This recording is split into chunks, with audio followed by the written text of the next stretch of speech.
अस्सलाम वालेकुम स्टूडेंट्स, आपकी किताब के हिस्से नज़्म के साथ आपसे एक बार फिर मुखातिब हूँ और इसमें शामिल आपकी एक नज़्म है दुनिया इस्लाम, जो कि अल्लामा इकबाल की तहरीर है। अल्लामा इकबाल का नाम आपके लिए बिल्कुल भी नया नहीं है, आप इनसे बहुत अच्छी तरह वाकिफ़ हैं। ये हमारी तहरीक पाकिस्तान की अहम शख्सियत, कानूनदान, सियासतदान, यहाँ तक कि हमारे कौमी शायर भी हैं। तो मैं इनके तारुफ की तफसील में नहीं जाऊंगी, क्योंकि इसमें आपको पेपर में इस नज़्म के बंद की तशरीह करनी होती है, जिसमें नज़्म शायर का हवाला देना होता है सिर्फ, और जो नज़्म का मरकज़ी ख्याल या खुलासा लिखना होता है तो उसमें भी सिर्फ शायर का हवाला देना होता है। इसमें तारुफ की ज़रूरत नहीं होती, तो मैं भी इतनी डिटेल में नहीं जाऊंगी। बहरहाल इनकी जो शायरी है, उन्होंने उसके ज़रिए मुसलमानों में बेदारी का जज्बा जगाया, उनको ये एहसास दिलाया कि उनको दुनिया में ज़िंदगी में क्या कुछ करना है। मुसलमानों को मुत्तहिद रहना सिखाया, और ये सब उन्होंने अपनी शायरी के ज़रिए किया। इनके जो ख़ास मजमूए हैं मशहूर शायरी के, उनमें बांगे दरा, ज़रबे कलीम, बाले जिब्रील, अरमगाने हिजाज वगैरह बहुत मशहूर हैं। अल्लामा इकबाल ने उर्दू में भी शायरी की और फारसी में भी। नज़्म पे आते हैं। इस नज़्म में अल्लामा इकबाल ने मुसलमानों को इत्तेहाद से रहने का सबक दिया है कि अगर मुसलमान आपस में मुत्तहिद रहेंगे, एक दूसरे से मिलजुल कर रहेंगे, तो दुनिया की कोई ताकत उन्हें अलग अलग नहीं कर सकती। पहला शेर है इसका। क्या सुनाता है मुझे तुर्को अरब की दास्तां, मुझसे कुछ पिन्हा नहीं इस्लामियों का सौज़ो साज। तुर्को अरब की से मिसाल दी है तुर्की के रहने वाले मुसलमान और अरब में रहने वाले मुसलमान। उन्होंने यही कहा कि मुसलमान अगर आपस में तफरका ना डालें, आपस में एक दूसरे को अलग अलग ना करें, तो वो बहुत ज़्यादा तरक्की कर सकते हैं। इस शेर में उन्होंने कहा कि मुझे तुर्कों और अरबियों की दास्तान, उनके झगड़े बताने की ज़रूरत नहीं। मैं उन्हें बहुत अच्छी तरह जानता हूँ कि जब अरब में लोग थे, मुसलमान थे, तो वो उनको गैर अरब होने का कहकर तफरका डालने की, फर्क डालने की कोशिश करते थे, और अरब के रहने वाले अपने अरबी होने पर फख्र करते थे। इसी तरह जब तुर्कों ने दुनिया अरब पर हुकूमत की, उन्होंने भी इसी तरह अरब और गैर अरब होने की वजह से उनके दरमियान नफरतें और दुश्मनी पैदा करने की कोशिश की। मतलब मुसलमानों ने कहीं भी अगर हुकूमत की तो वो आपस में ही अगर मुत्तहिद ना रहे, तो इसी वजह से उन्होंने नुकसान उठाया। अल्लामा इकबाल कह रहे हैं कि मुझे मुसलमानों की हालत ज़ाहिर का बहुत अच्छी तरह पता है, उनकी कोई बात मुझसे छुपी हुई नहीं है, पोशीदा नहीं है। इसमें एक लफ्ज़ इस्तेमाल उन्होंने किया है सौज़ो साज। इसका मतलब है गम और खुशी, दुख सुख। वैसे तो साज मौसीकी को कहते हैं, लेकिन कुछ अल्फाज ऐसे होते हैं जो मुख्तलिफ जगहों पर मुख्तलिफ मानों में इस्तेमाल होते हैं। और दूसरे मिसरे में एक लफ्ज़ जो पिन्हा आया है, इसका मतलब है छुपा हुआ। अगला शेर है इसका। हिकमत मगरिब से मिल्लत की ये कैफियत हुई, टुकड़े टुकड़े जिस तरह सोने को कर देता है गाज। इसमें एक लफ्ज़ का इस्तेमाल हुआ है गाज। इसके एक मायने तो है कैंची, और एक ये ऐसा केमिकल, ऐसा तेजाब होता है जो सोने को पिघलाता है, सोने के टुकड़े टुकड़े कर देता है।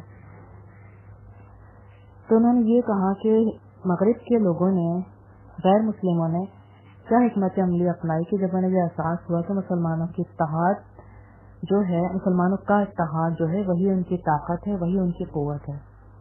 तो उन्हें इस बात का अंदाज़ा हो गया कि अगर हम मुसलमानों को अलग अलग कर देंगे तो हम इन्हें ज़्यादा आसानी से तबाह कर सकते हैं, लेकिन अगर ये मुत्तहिद रहेंगे तो हम इन्हें कभी भी बर्बाद नहीं कर सकते। तो सबसे पहले इनके मिली इत्तेहाद को ख़त्म किया जाए। उन्होंने अपनी दानाई से क्या किया कि अरब और गैर अरब का झगड़ा उनमें पैदा किया और मुसलमानों को इस बात का एहसास ही ना हुआ।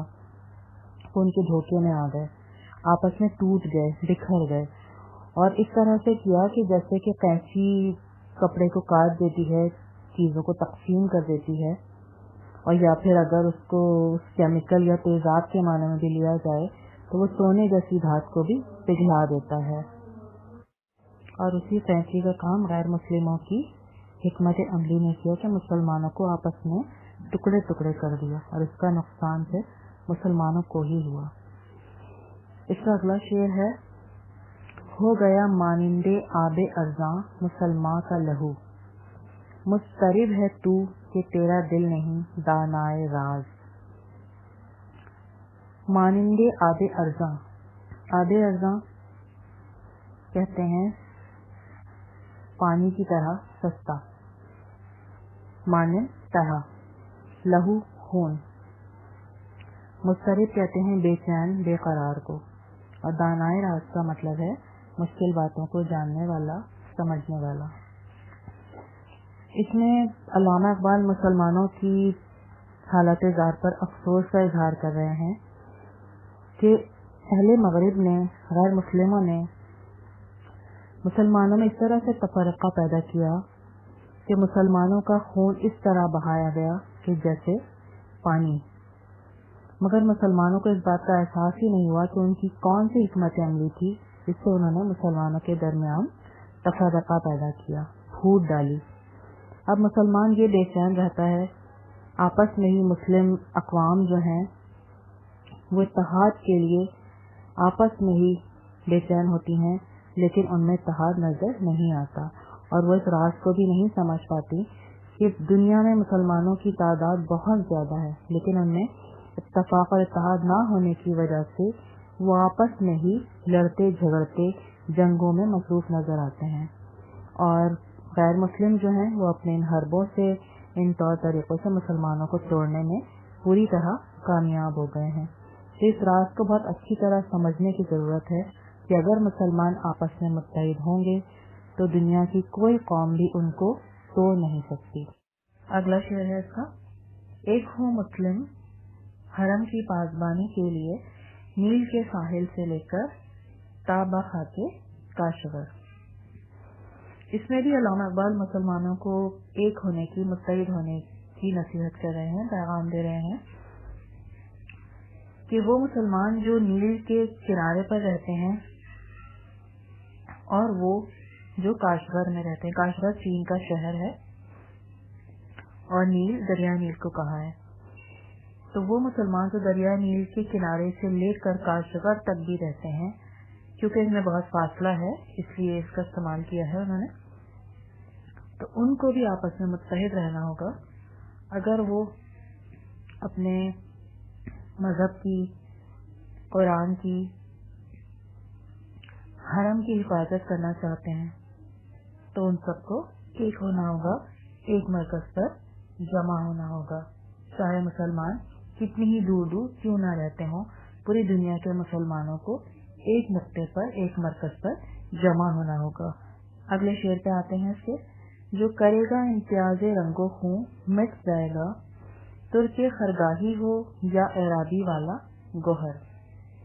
इस शेर में अल्लामा इकबाल कह रहे हैं कि जो रंगो नस्ल की बुनियाद पर फर्क करेगा, जो फिरकों में और टुकड़ों में बढ़ जाएगा, कौमों में एक कौम को टुकड़ों में बांटने की कोशिश करेगा जात पात की बुनियाद पर या रंगो नस्ल की बुनियाद पर, तो वो भी मिट जाएगा, उसका नामो निशान खत्म हो जाएगा। अब वो चाहे तुर्क हों, बड़े बड़े खेमे लगाने वाले तुर्क हों, या फिर अरब हों, अरबी कौम हो। गोहर का लफ्ज इसमें इस्तेमाल हुआ है, गोहर कहते हैं मोती को, चमकता दमकता मोती।